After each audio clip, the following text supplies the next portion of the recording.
Welcome to Gate City Chronicles. I'm Kevin Avard, your host, and I have a very special guest here today. Her name is Carol Robidoux, not Robidoux, Robidoux.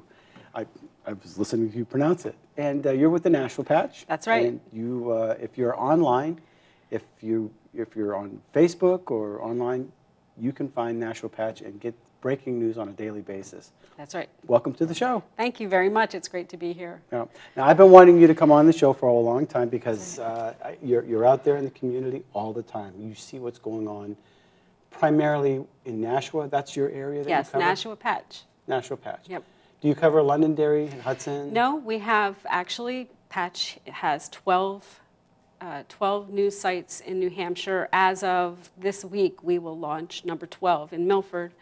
That goes live, I want to say it's like Thursday this week.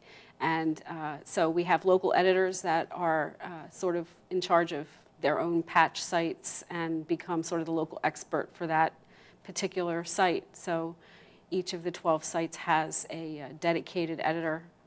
And so you're the editor? I'm the editor for Nashua. Nashua, and which means basically if you're on Facebook, and is it designated just to Facebook, or is it? No, actually it's a website. It's a news site, a hub site, you might say, and a platform, news platform might be the best way to say what Patch is. It tries to sort of be a hub site for breaking news, for events, for information, for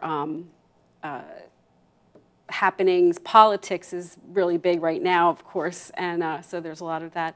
But we have a Facebook component and a Twitter component, so that's the social media side of it, and that's what maybe separates us a little bit from regular traditional news sites, in that we've launched with the idea that social media is a big part of how people gather and share information, and so it's an integral part of that. I could just tell you right now that Nashua Patch has got me involved with all the other patches, starting from you, but by getting involved with that, and I find that there's a real beauty to this way of social media.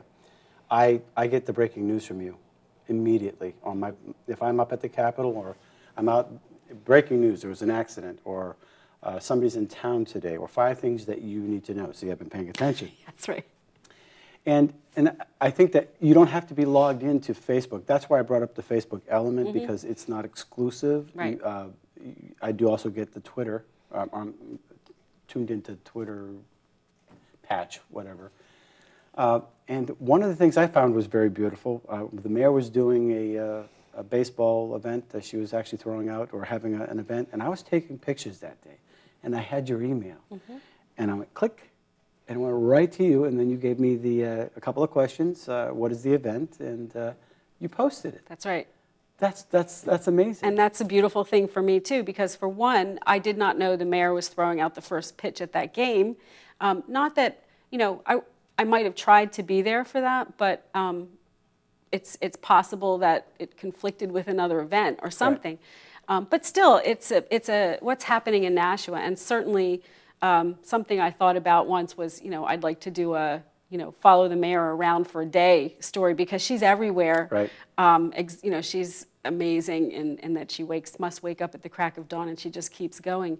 And so the idea that she was there doing that, it's a small thing, but it means a lot to the kids and to the parents. And having readers like yourself realize that, hey, this is kind of a moment, and oh look, I have a smartphone that's capable of doing this, and I can take a picture and email it directly from my phone, or text it. You can text me if there's something happening, and I'm the go-to person, so it's not like you're calling a newspaper and running through 12 people to try to get to a reporter or something. I'm sort of the filter of everything. And what's even beyond that is once you sign up or join the site, and it's free, but once you enter your information as a user, you actually can upload directly to the site through our Picks and Clips tab, or you can blog. You can sign up to be a blogger. So, for example, we have a guy.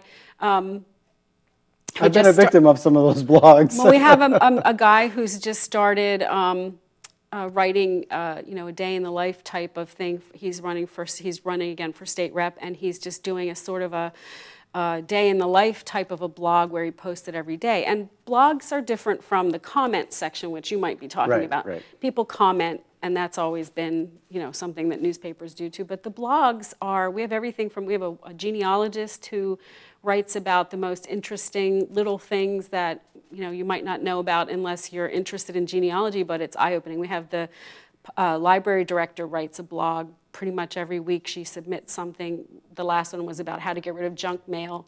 Before that was how they changed their policy on taking out material if you're underage and it's an R-rated material. They've changed their stance on that, so it's sort of informative about their policy has changed at the library. Right. So she was writing that.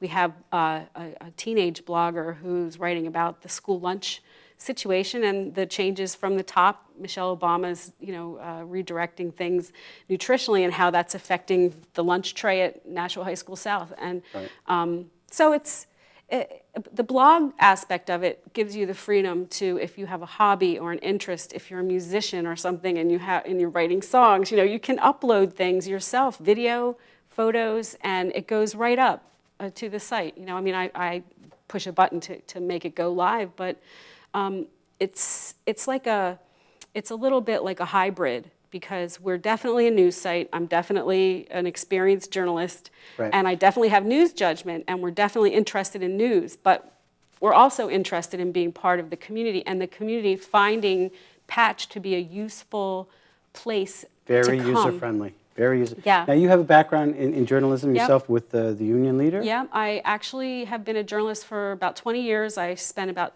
10 of those years in Pennsylvania at a newspaper there doing news enterprise, and I was a weekly columnist, and I ran a youth section, a youth page that ran every week. And I came up here right after 9/11 and got a job at the Union Leader, and I was on the night side news desk, so I did news coverage, daily news coverage, but I was on the night desk, so anything that happened after 5:30 was my beat, and I did that for about 10 years, give or take, until last June when I made the switch. Now, it's grown pretty rapidly, hasn't it? I actually, through some research, I looked at all the patches nationwide. This is a growing thing. Every state has multiple number of patches. Every town, every city, every location. Not every state, but many states. Well, I take that back. A lot of states. It's a lot of places. If you go to patch.com, you'll get a drop-down menu of the map, and you can see where Patch is. And the growth we had big growing pains, I guess you would say, in the last couple of years. We went from about maybe 30 sites to over 800 in a very short order, because it was time, between the social media and the way people were sort of gathering information and news, and the struggle newspapers were having to really, and the recession. I think all of those things came together, and it was time to try something. It was definitely approached as an experiment in how to recreate a news model that still gives people information, but with the understanding that the way people, I remember as a kid, we got 2 newspapers. They came at about 4:30 in the afternoon paper, and my parents would sit after dinner and read the paper for what seemed like hours, poring over these 2 newspapers. Right. And over time, that's changed. You're getting the news on the fly now. Yeah, and people expect it in a hurry. If they hear, oh, there's an accident, I wonder what it is, let me check. They start searching the information immediately. They think somebody on Facebook or Twitter or someplace, someone should have this information. And rightly so. I think if it affects traffic and things like that, that's what our goal is if we're plugged in, hopefully. Like this morning, there was a car fire between exit 7 and 8 on the Everett Turnpike. It was early. It was rush hour. It was like 7:15. So I put it out on Facebook and Twitter, and I had 4 people thank me, individually, because as you're getting ready to head out, and time is of the essence. If you know that you're going to be sitting for 10 minutes or something in a backup, you're going to take another way, because there is another way. There's always another way. Right. Well, that's just it. When I see breaking news, I immediately hit that. Right. That's my little secret to you. I do look at that. The 5 things to know, that's in my leisure. And then, I'll let it scroll, whatever. But breaking news always, it takes 2 seconds, you flip it, boom. Oh, Yeah. that's awful. It's And good to know. And yeah. you never know when it's going to be something that affects you. It's a great resource because you know it is affecting Nashua. If you're from Nashua, Right. If you're tuned into the other areas where you know there's probably a patch close to you. Right. Like Concord, I grew up to Concord. Right, that's right. So you're between 2 patches. Right. Yeah, and when I want to disseminate information, for instance, if there's an interesting thing from Speak Up or Gate City Chronicles, if there's a fundraiser or that little circus that we had, I just post it on.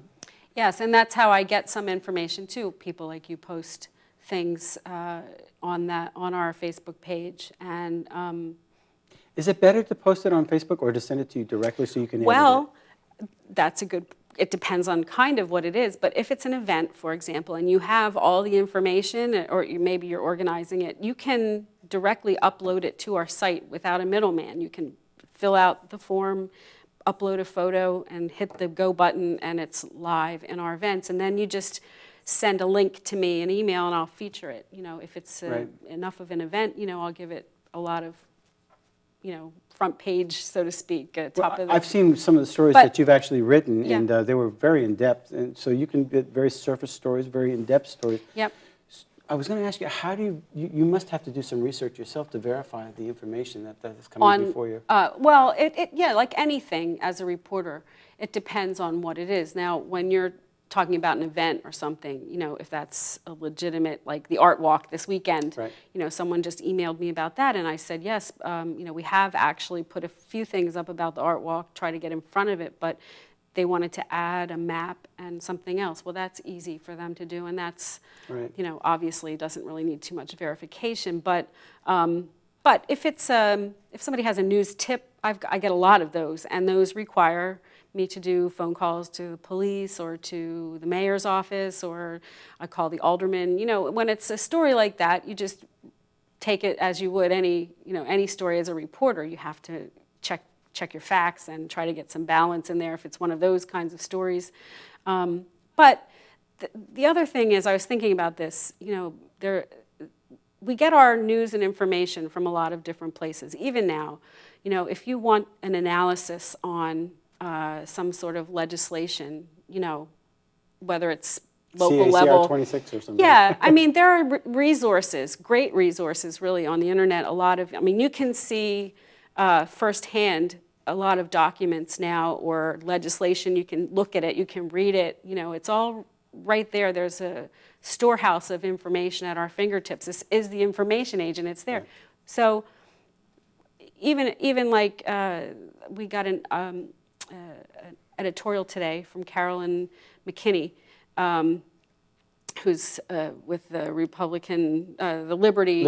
Yeah, right. Excuse me for not saying it right, but the Liberty Republicans.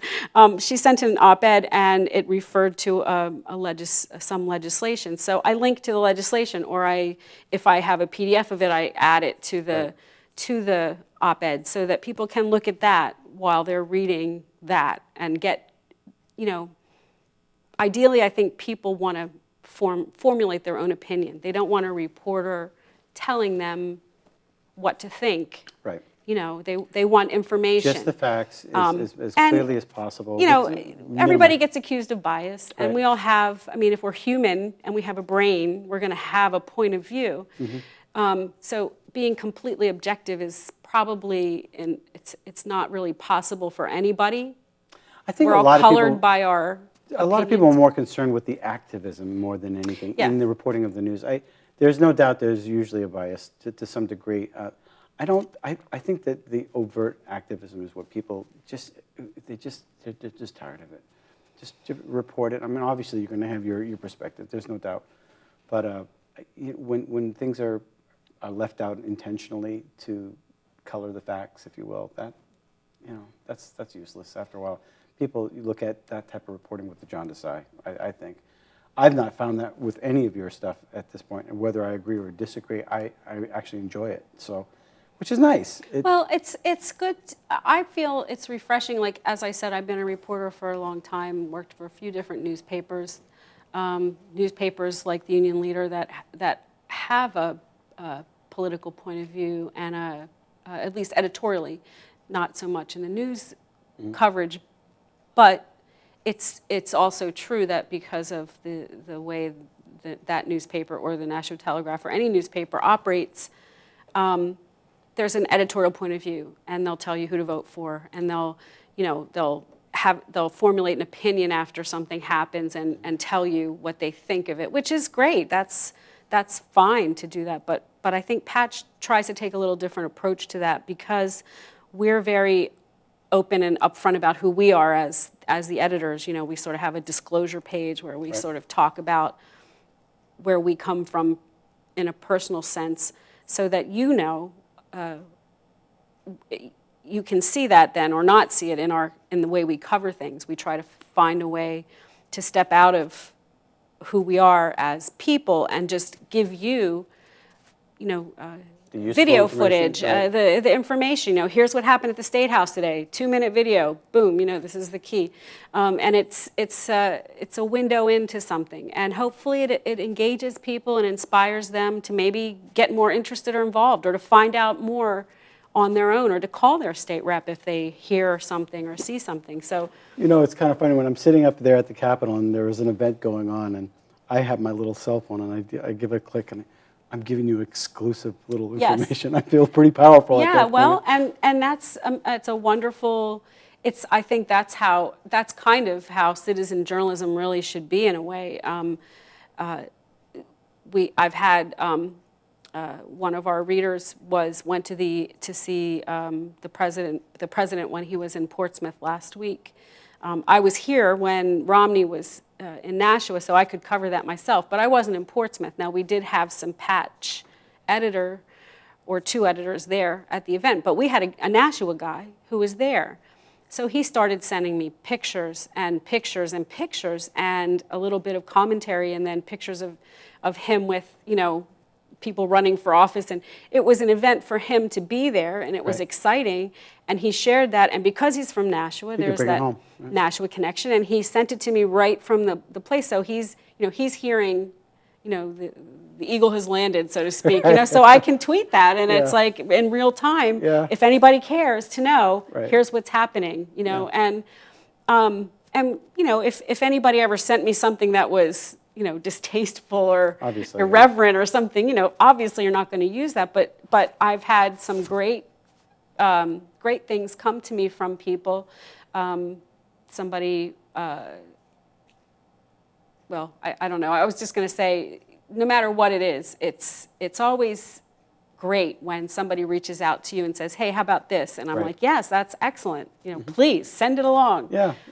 This is your community, and you're part of it, and that engagement, like wanting to share that information with other people, that's really the key of what Patch is. And part of that sharing means you have to grow your audience, and I think you have about 800 friends on Facebook. Mm-hmm. Obviously, that's going to grow as time goes on. It doesn't seem to be diminishing. Obviously, it will grow. Yeah. But that can't be your only no, well, I have over 1,000 Twitter followers, and I have X number of newsletter subscribers. It goes up all the time, but I have it's in the hundreds of people, probably close to 1,000 people that get the morning newsletter that goes out in the email blast that we send. And so, yes, growing is important, but it's kind of something we try to do organically. Again, not a big splash, but just kind of as people find it and hear about it, that's really the best way. Right. We get a lot of follows. Like when there was the shooting over at the Shaw's Plaza. Right, breaking news. I got that. We got a lot of followers in that 24-hour period because we were really reporting as things were happening, immediate. Mm-hmm. information for the neighborhood, not like there's a gunman, on X Street, but because nobody knew where the shooter was. But there were road closures; people weren't able to get back to their homes. There were things going on with the police directing people what to do or what not to do, and so we put that information out as quickly as we could. Now, do you have help? No, I'm a one-man band, so to speak. But again, that night, there's a regional photographer who goes out to events that happen, and he, ideally likes to sell his photos, but he offered me some of his photos because he was right there when it happened, like right at the scene. So we do hire some freelancers from time to time for, especially around election time. We'll probably have some more boots on the ground, so to speak, because it gets busy. But I am a one-person operation. So you're saying the word "we," meaning Our team, yes. Your team. Now, you're affiliated with AOL. Yeah, our AOL is our parent company. That's probably the best way to put it. This was a sort of an endeavor that started out very small scale, like a couple patches in New York and Connecticut, kind of bouncing off the idea that people were going to a particular cafe in Connecticut and posting things on a bulletin board, and I think one of the founders saw that and got an idea about how people really want to get their information right. in a town. It's almost, it's not Facebook. It's different from Facebook. Mm-hmm. It is a news organization, and it is helpful, mm-hmm. whereas Facebook is social. It is not exclusive to Facebook, but it's a beast in itself where you can mm-hmm. get current information that affects you locally, which is really right. good. Now, as far as advertisement, you're not offering advertisement yet, or are you? No, we'll accept ads on our site. We call that church and state, and that as the reporter and editorial side, I don't really go too deep into the sales side. That's paying the bills is not my concern. I try to keep my attention on the news. But we do have a great sales rep, Sharon Mellinson, who's recently joined our team, and she's working really hard in New Hampshire. She's made some great sales in terms of local ad. And is she exclusively Nashua, or is she statewide? She's New Hampshire. Okay. And she actually, when we first started talking about it, and I told her, for example, I just come from an alderman's meeting where they were talking about the struggle that they face. It was in reference to the downtown improvements, but it was Cy Mafus who's.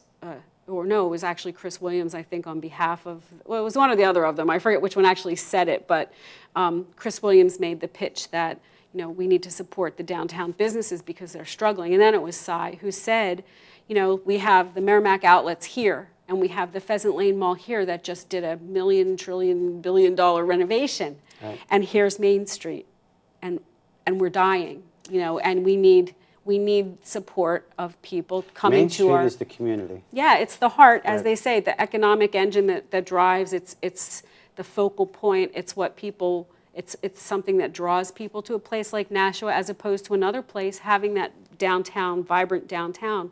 Right.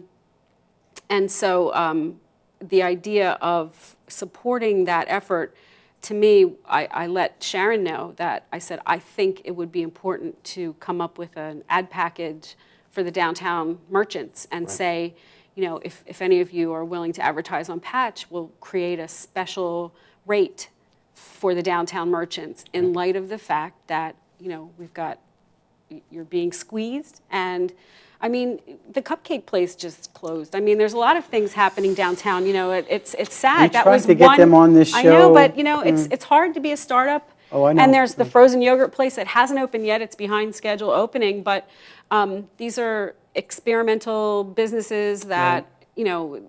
Not experimental. They're not like Alex Shoes, but right. they're trying to be something and be part of the they're a great downtown. Improvement to the community. They are, and yet it's why they fail. There's a lot of different reasons. It's not necessarily for lack of public support, but we hate to see anything go dark. Right. And so what's the solution to that? I don't know, but the question of advertising, yes, we accept advertising from anybody that wants to try. We have different. I don't know what they are, but I hear we have different, ways of getting your ad on the page at different rates, and it's all supposedly affordable. So it's good to look into that, I think, if anybody wants to. So the simple way to get on Nashua Patch or on your Facebook, all you got to do is go to Nashua Patch Mm-hmm. and hit yes. like? Yes, yes, you can just like us on Facebook. But the thing that people seem to not get right away, I get, say I post a story on the site, the news site, and I'll also post it on Facebook to say to people, hey, check this story out. People don't always realize somehow that when they click the story and it takes them to our news site, that there's more at the news site. So then they go back to the Facebook and they'll post a comment, where what I'd like them to do is stay in the site and comment there and maybe explore the site more. So it's kind of letting people know. Because people love Facebook, that's a fact. You know, it's so easy once you're signed into Facebook to navigate, to see what your friends are doing. Although that's been changing too, and some people don't like the changes. Patch is probably going to undergo some facelifts in the next 6 months to a year and kind of repackage itself as a community hub, you know, along the line of Facebook, but maybe with a little bit of a, you can decide, you can create a group, for example, like for you, it might be musicians or politicians or something, you know, and you can filter the news, the information that comes to your Patch homepage. So the Patch becomes like a Facebook. You can see your people that are in your groups. We have that as a rep. We get news clips, and basically the news clips of the day from all the major outlets. I don't think Patches aren't one of them yet. So, really? yeah. We'll have to do something about that. Yeah, well, it comes from the Speaker's office or from the House Republican GOP office. It's interesting. You get the articles. It's everybody, all the papers, Nashua Telegraph, Concord Monitor, Union Leader, and that's. Jermaine, I guess that's kind of what you're saying. Right, you can filter the news. You know, they used to talk about as people began to use the internet for to get their information, they called it triangulating the news, where you might go to Yahoo in the morning to check sports scores or something, and then you might go to the New York Times to see some national news, and then you might go to the National Telegraph site. If you subscribe and see what the local news is. And so you don't have one particular place where you're getting your news. You're moving between different sites based on your interests. And that's one way newspapers began to lose Do you feel like you're in competition with the other papers or the other No, outlets? I don't think we're in competition at all, because we're not trying to be. We've all been there and done that, and that's why this is like it's a shift away from being a newspaper. We respect everything that the newspapers do, and if they have a great story, we'll create a link to it and say like, hey, check out this story in the Telegraph or something. I think our competition, if there's competition, might be more like Facebook in that as we evolve, we'd like to be the place where people hang out. And all your friends are there too on Patch, and it becomes like a little community hub site. That's the goal, I think, to build it into that. There's so many. You have LinkedIn. I get so many requests to get on LinkedIn. I'm on Twitter. Right. We have Facebook, my Gmails. A lot of people have Google Plus, which is another sort of idea for creating a hangout place. I don't know if anybody really knows what the answer is.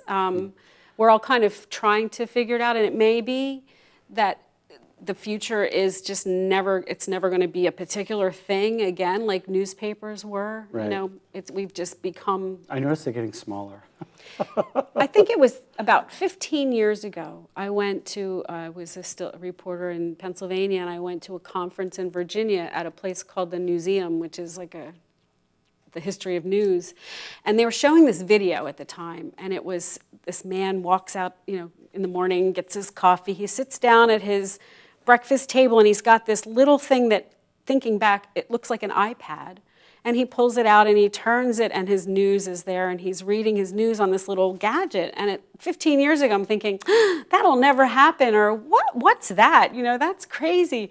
But pretty much, it was really the future. They were right, that we would evolve into a news consumer that carries a gadget, whether it's our phone or our iPad or tablet or something, and it's a conduit. It brings you everything you want: email from your mom, pictures from your kids, news from Nashua Patch, I hope, whatever, the internet's right there. You know, how many people have been out with a friend and somebody says, what was that song we used to, Right. and, oh, I got it right here. You know, you look it up, Exactly. everybody, information is in our hands now. And so Patch is just really experimenting with a model that brings a journalist into the mix. That's what maybe is different. Like bloggers kind of exploded on the scene in the last 5 years or so. Everybody's blogging something. And when people say bloggers, and that makes it seem like Yeah. discrediting them, there's some great bloggers and some, you know, really, important things come from the blogs. But I think the missing element is someone with some responsible news judgment in the mix. So Patch painstakingly hired people. There's a very rigorous process of hiring people that have that news experience and are kind of quick on their feet and not afraid of gadgetry. Right. You know, because you really do work remotely from. I've sat in my car many times filing stories, you know, from my front seat, just not while driving, just you know, parking somewhere and filing a quick story before I move on to the next thing. Yep. But I think the idea was to come up with a model that fits what we want, which is we want news, we want it now. We want it to be reliable. We want someone to be accountable. We want to have someone we can call and say, hey, Carol, what's happening on Main Street? What's up with that, you know? And I would say, I'm on it. You know, I'll go find out. Or if I can't find out, I'll put it out there. And the universe tells me. The sources are unlimited with people being able to feed you the stories, especially if you're if you know somebody up at the Capitol, they can just, oh, by the way, yeah, here it is. That's right. Or at the alderman's meeting or something. To that Right. effect. Yeah, and we have, you know, to underscore the strategy, we have Tony Shanella in Concord who does Concord Patch, and he is tireless, and you know, he's always looking for whatever's happening, and I think he's actually was nominated this year for a New Hampshire Press Association award for his site because of sort of the, you know, dynamic flow of his site and the sort of comprehensive nature of it. So I think those awards are coming in a week or two, and hopefully he'll win. Wonderful. But I think that's a testament to taking someone who's tried and true journalist who understands news and yet has the ability to step away. You know, you're not really supposed to know from our coverage how we lean. Right. You know, you're supposed to see a story followed by another story, and everybody gets their fair share of press, so That's to speak. one of the first comments I mentioned Yeah. when you came in here, that I thought you were fair, and I think that sticks out. If people have a story and they want to give it to you, how do they do that? Well, I think the best thing is always to approach with an email, or phone call is fine. I mean, all that information is right on the site, or it's, you know, you can find it easily. Can you say it on the air? Yeah, sure. My email is my name, so it's Carol, Carol .Robidoux, Robidoux @patch.com, and my phone number is 603-903-4958. And you can text me or call me, you can email me. And if you have there is also a form on the Patch news site. I think it says news tip or something, and I get a lot of those too. Mm-hmm. People just say, hey, you know, when are the indictments going to be out, you know, for September? They want to read them, you know.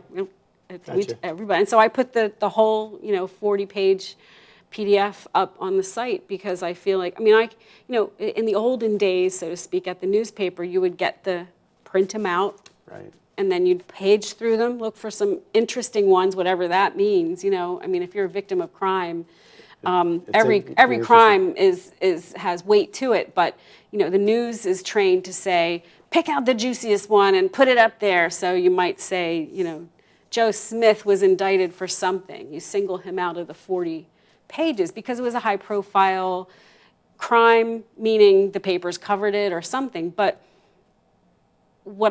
as a reporter, though, when you look at these documents, you read the details that are included, and they remind you that everything that happens involves, you know, human beings in your community. There's victims, and there's people who have become criminals or have done things for various reasons. There's usually like alcohol or drugs involved. There's so many reasons behind it. So this is 40 pages of people's lives, you know, and they're all going through this court process and this you got to legal make process. sense of it for the people. Well, I don't have to make sense of it. What I do with it is I just say, here are the indictments, and this is what you'll see, you know, and it's sometimes difficult to read, but this is for you. This is a public document, and I post the document so people that are interested can read all 40 pages if they want to. If they're interested in one, they can find it, but that keeps me from making a value judgment that, you know, Joe Smith is the guy you should be thinking about today, you know. So are you doing this 24/7? Feels like it, but no. We also have a way of programming stories. Like I could spend my day working, you know, 9 to 5 or something, generating stories for today and preparing some for tomorrow, and I can schedule them to go live at, you know, 5:46 a.m. or something like that. So no, it's not a 24-hour situation. By the same token, I'm just kind of wondering when you take your hat off. well, one thing is, one of the patch philosophies is that really, unless it's something very important in the community, we try not to work on the weekends too much. So I'm not going to be at, I do attend some weekend events when they're big, but that's really family time for me. So Friday night, I pretty much close the computer down and spend the weekend doing whatever it is I do. You still have your iPhone with you, but I do, and that's true, because that's every news person knows that there's been those events like 9/11, for example. It's one that we all will tell you, no matter where we were or were supposed to be that day. When that kind of thing happens, you know where you have to go, to the newsroom. Well, now, or to the bat cave, as I say, but you know, now you just know you're on. You start working immediately. You get back to work. You go to the scene, or you make phone calls. You try to find out, get some sources going, and that's just the way news people operate. Yeah, your mailbox is supposed to be full every morning, though. Oh yeah, yes. I can't tell you.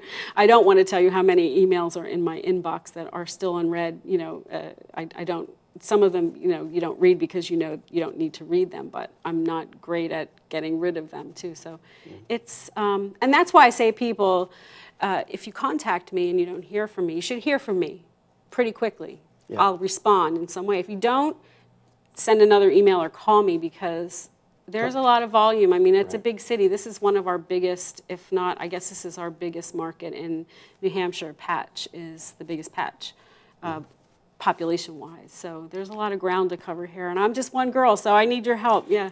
Well, I totally endorse you, and I really appreciate the patch, and it's definitely on my phone. Tracy has it on hers, and we have a lot of friends that are doing it, and I'm actually, I post on a lot of different patches just so we can get certain stories out. That's great. I find it very useful, very user-friendly. I need that because I'm, as connected as I am, I'm very much a buffoon when it comes to technology. Well, there's a learning curve for everybody, and I think that, you know, we try to keep it as simple as we can, but we're also there to help if people need a little assist. I think that's the other thing. People want to be able to do things themselves. They want to control the information that they have, you know, and they want to put it out there. They want to do it. They don't want to just rely on someone to think it's important. If it's important to you, then let's get it up on the site. It's a great resource. Yeah. Great.